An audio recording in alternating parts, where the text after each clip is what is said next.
In today's video, I'm going to teach you how to add Google Docs as a source in NotebookLM. By the end, you'll have your document connected and ready to power summaries, Q&A, and insights inside your notebook. First, open NotebookLM. Head to notebooklm.google.com and sign in with your Google account. Make sure you're using the same account that owns or has access to the Google Doc you want to add.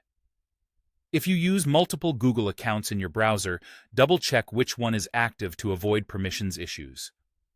Next, create or open a notebook.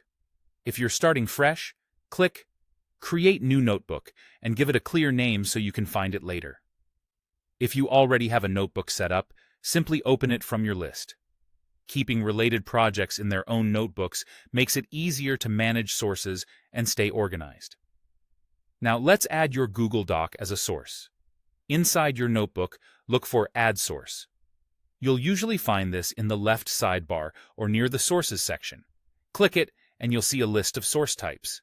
Choose Google Drive or Google Docs. If you don't see Drive right away, scroll through the options. NotebookLM supports several types, including Docs, Slides, PDFs, and web links. So make sure you select the Docs or Drive option to reach your file. A file picker will open showing your Google Drive. Navigate to the Google Doc you want to import. You can use the search bar if you have a lot of files. Select the correct document, then click Add or Select to bring it in. It helps to confirm the title and location so you don't accidentally import a draft or the wrong version. NotebookLM will make a copy of your doc's content and add it as a source. This ensures the system can analyze the text reliably without changing your original file. Now wait for processing. The analysis can take a few seconds or longer depending on the size and complexity of the document.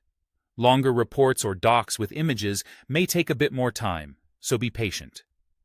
Once processing completes, you'll see the doc listed in your sources. Click it to preview the content and confirm it looks right.